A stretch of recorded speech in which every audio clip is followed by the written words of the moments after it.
Okay, thanks for hanging with us. We've had some technical problems, so we're going to start over, and the band will have to listen through the first half of everything again. Plus, Karen and Sherry are overflowing congregation this morning. So good morning. Rather than preach about the coronavirus, I will stay with the appointed gospel for this, the third Sunday in Lent. There is comfort perhaps in staying with the words chosen for this Sunday by the ancient church.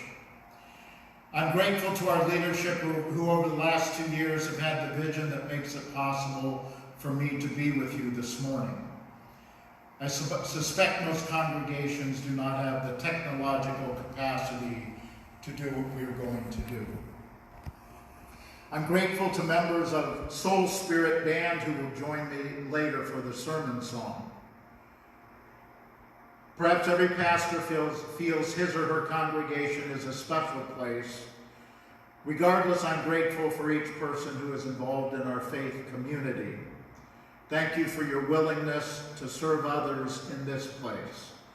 We will get through this pandemic together, and we will find ways to serve the larger community around us while doing so. God's peace to you all.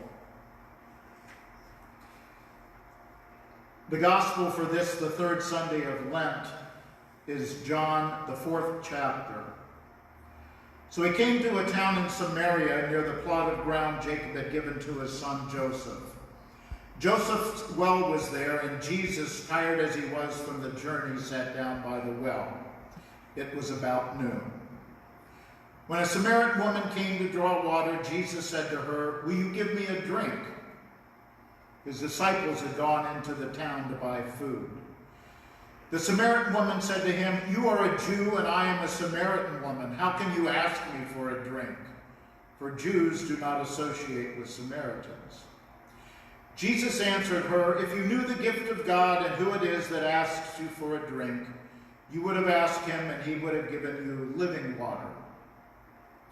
"Sir," the woman said, "you have nothing to draw with and the well is deep. Where can you get this living water? Are you greater than our father Jacob, who gave us the well and drank from it himself, as did also his sons and his livestock?" Jesus answered, "Everyone who drinks this water will be thirsty again, but whoever drinks the water I give them will never thirst. Indeed, the water I give them will become in them a spring of water welling up to eternal life." The woman said to him, "Sir, give me this water so that I won't get thirsty and have to keep coming here to draw water." He told her, "Go, call your husband and come back." "I have no husband," she replied. Jesus said to her, "You are right when you say you have no husband. The fact is you have had 5 husbands, and the man you now have is not your husband. What you have just said is quite true." Just then, the disciples returned and were surprised to find him talking with a woman. But no one asked, "What do you want?" or why you are talking with her. Then, leaving her water jar, the woman went back to town and said to the people, "Come, see a man who told me everything I ever did.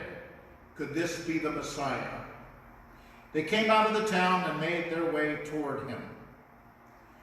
This is the good news of Jesus Christ. An extended family gathered in the hospital waiting room where a family member lay gravely ill. Finally, the doctor came in looking exhausted. "I'm afraid I'm the bearer of bad news. The only hope we have at this time is a brain transplant. It's an experimental procedure, quite risky, and you'll have to pay for the brain yourselves."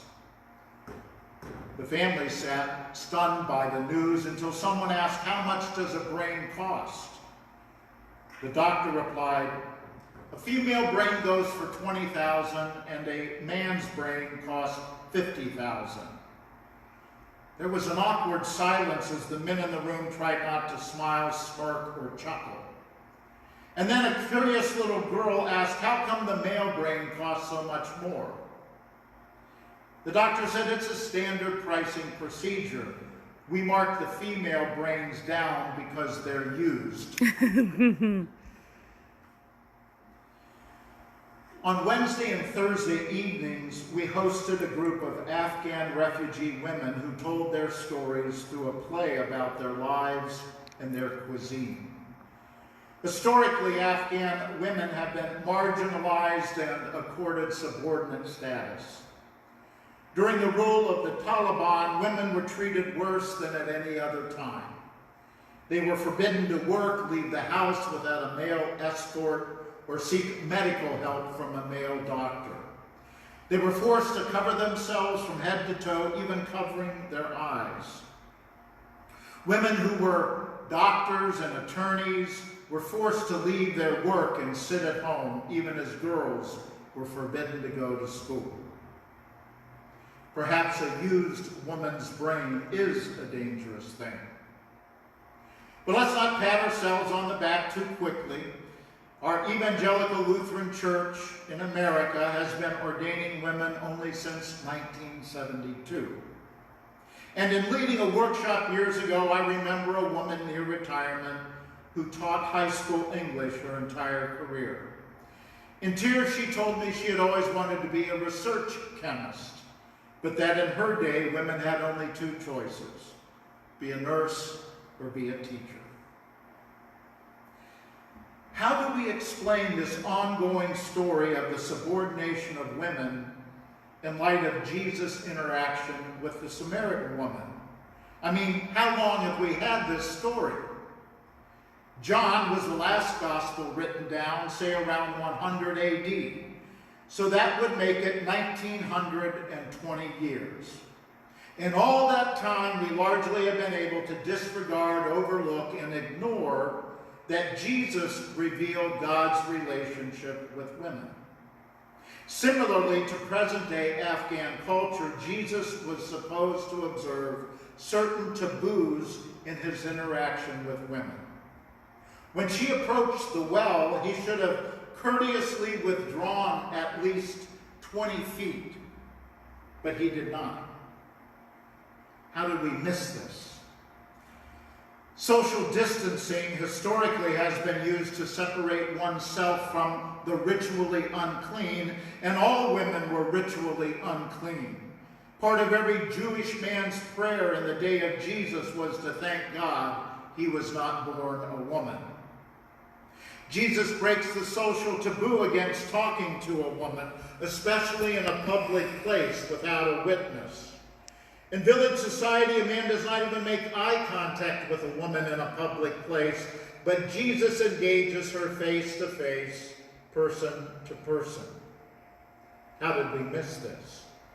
Furthermore, as a Jew, Jesus ignored the 500 years of hostility between Jews and Samaritans. He set aside all of the business of past history to ask this woman for a drink of water. How did we miss this? By deliberately sitting on the well without a bucket, Jesus places himself in a situation where he shows he is in need. In fact, his request for a drink literally means, I am weak and need help. Can you help me? A man asking a woman for help? A man exposing his vulnerability to a woman? Unheard of. How did we miss this? Jesus elevates this woman's self-worth. The woman's dignity is affirmed as Jesus asks her to help him from her available resources. How did we miss this? Think of all the meaning words that we have for women and for a woman who has had 5 husbands. Consider that elsewhere in the gospel, Jesus speaks ill of the divorced, yet here is a woman who has run through 5 men, and does he have a word of judgment? Not at all. In a very matter-of-fact manner, he just comments on his highly intuitive understanding of her checkered marital relationships. How did we miss this? Finally, Jews and Samaritans did not use common vessels. By drinking from a Samaritan woman's bucket of water, Jesus is now considered an outcast by his faith community. And perhaps all of this is summed up in the woman's response to Jesus. Why are you, a Jewish male, talking to me, a woman, a Samaritan woman? The answer is contained in Jesus' response. If you knew the gift of God and who it is that is saying to you, give me a drink, you would have asked him and he would have given you living water. To this day, to much of American Christianity, the gift of God is seen as a book. And the book has been abused, misused, and mishandled by many. The Bible, mistakenly treated as an answer book, a perfect book, a collection of verses that people pull out to support their personal vendetta. In this way, the Bible actually functions as a Rorschach test, reflecting back to us all of our unexamined prejudices, hatreds, preconceptions, and biases. This is dangerous business. Like the guy who found himself in serious trouble, he closed his eyes, opened the Bible, and put his finger on a page. He looks and he reads Matthew 5:27, and Judas went and hanged himself. The poor guy slams the Bible shut and thinks, this can't be right. So he closes his eyes, opens the Bible again, puts his finger on a page, and reads Luke 10:37. Go and do likewise. Martin Luther actually makes the most sense when he declares, the Bible is the cradle in which we find the Christ child. What this woman is discovering is that the gift of God is not a book, but a person. How did we miss this? We missed the radical nature of Jesus' interaction with women because the secular culture and the church bought into the polluted water of power, prestige, and domination, rather than the living water of God flowing through the person of Jesus Christ. Let's face it that for 1920 years or so, just about all of us bought into the notion that women are inferior, the weaker vessel, incapable of making a decision at the voting booth, lacking the wherewithal to be a priest, pastor, research chemist, surgeon, attorney, or, God forbid, president. Really, the best we can do are 3 old white guys? Entire church bodies, such as apostolic Christians, old school Mennonites, and others, grabbed hold of Paul's culturally conditioned statements that women should be silent in church and built their entire church structure around keeping women in their place.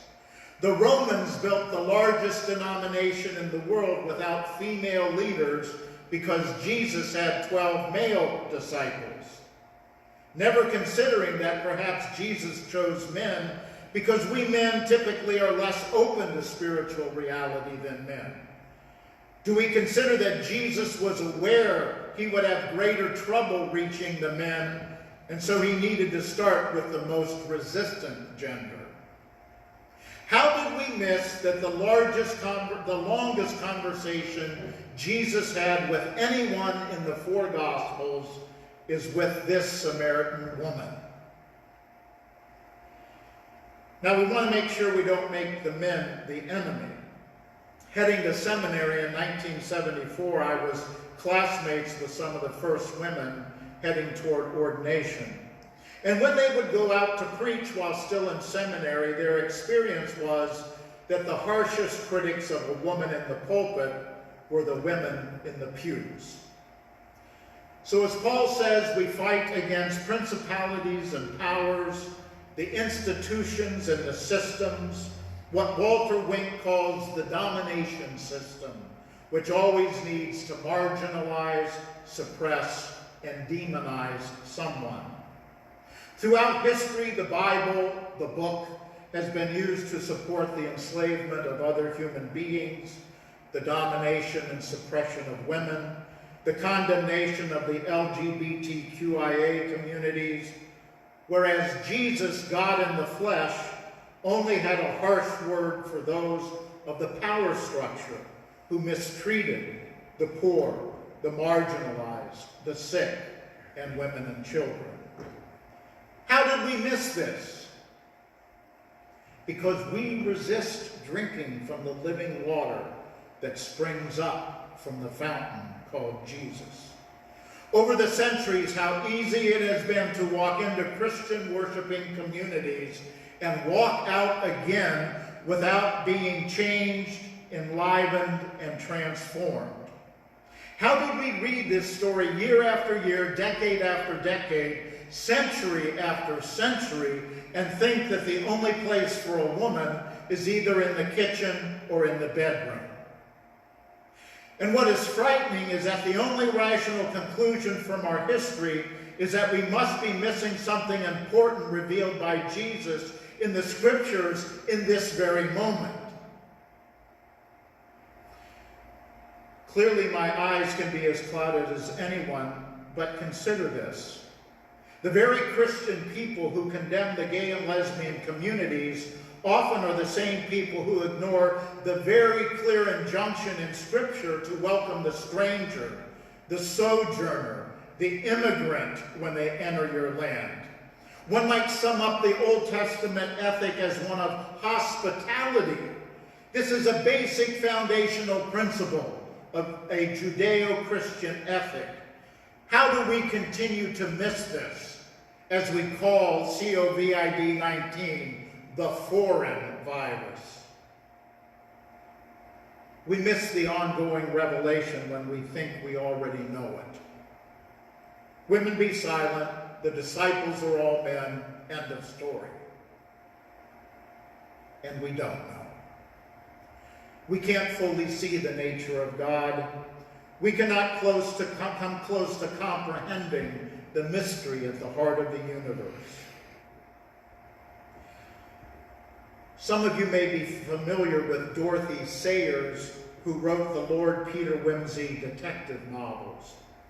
She was a colleague of C.S. Lewis and J.R. Tolkien, who wrote Lord of the Rings. Miss Sayers was a theologian in her own right, quite a liberated woman for her time, walking around in men's clothes, smoking cigars, and drinking with the men. I think it was bourbon. She wrote a little book called Are Women Really Human?,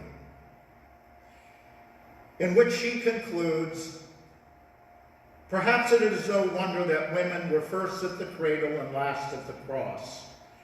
They had never known a man like this man. There has never been another.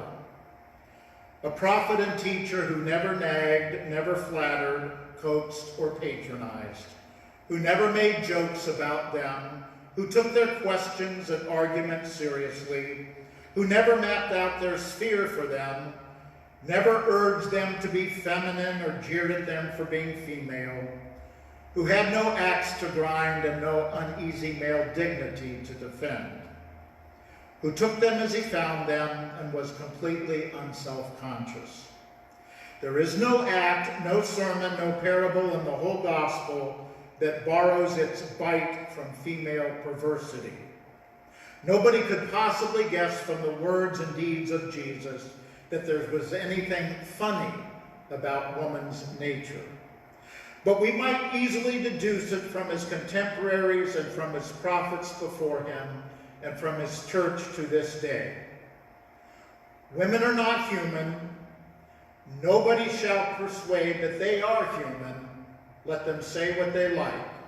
We will not believe it, even though one rose from the dead. And what about the Afghan women? CLC will be in conversation with them about using our kitchen and starting their own catering business. They loved working in our kitchen and our gathering place. Molly Rice, the screenwriter, told me that for the first time, while they were cooking, they were playing their music together and singing.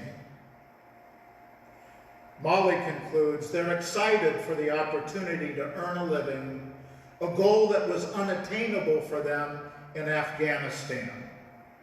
It's the American dream. They are coming together saying, we do exist. Open our eyes, Jesus, so we can support the full humanity of all those you call your people. Amen.